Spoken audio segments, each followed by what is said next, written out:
2025 best advertising രീതികൾ ഏതൊക്കെയെന്നുള്ളത് നോക്കാം. അതിൽ ഒന്നാമത്തെ മെറ്റാ ആഡ്സ് ആണ്.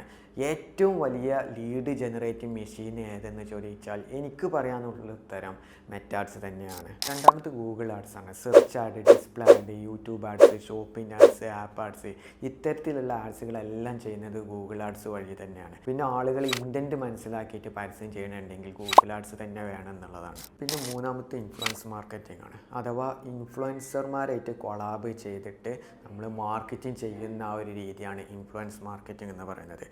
ഇൻഫ്ലുവൻസ് മാർക്കറ്റ് തിരഞ്ഞെടുക്കുകയാണെന്നുണ്ടെങ്കിൽ നമ്മളെ ബ്രാൻഡിനോട് ഏറ്റവും ആപ്റ്റായിട്ടുള്ള ഇൻഫ്ലുവൻസേഴ്സിന് തിരഞ്ഞെടുത്ത് മാർക്കറ്റ് ചെയ്യുകയാണെങ്കിൽ നല്ല റിസൾട്ട് ഉണ്ടായിരിക്കും എന്നുള്ളതാണ്. നാലാമത്തെ ലിങ്ക്ഡിൻ ആഡ്സ് ആണ്. മെറ്റാ ആഡ്സിനെ അപേക്ഷിച്ച് നല്ല രീതിയിൽ കോസ്റ്റ് ലിങ്ക്ഡിൻ ആഡ്സിന് ഉണ്ടെങ്കിൽ കൂടിയും നല്ല രീതിയിൽ ജെന്യൂറ്റി നമുക്ക് ലിങ്ക്ഡിൻ ആഡ്സിലൂടെ ഉണ്ടാക്കിയെടുക്കാൻ പറ്റും. പിന്നെ മാത്രമല്ല B2B ബിസിനസ്സുകൾക്ക് ഏറ്റവും ബെസ്റ്റ് ആയിട്ടുള്ള ഒരു പ്ലാറ്റ്ഫോം കൂടിയാണ് ലിങ്ക്ഡിൻ ആഡ്സ് എന്നുള്ളത്. അഞ്ചാമത്തെ OTT പ്ലാറ്റ്ഫോമാണ്. അഥവാ ജിയോ സിനിമ, ഹോട്ട്സ്റ്റാർ പോലുള്ള പ്ലാറ്റ്ഫോം അഡ്വർടൈസിങ് രംഗത്ത് നല്ല രീതിയിൽ ട്രെൻഡായിക്കൊണ്ടിരിക്കുന്നുണ്ട്.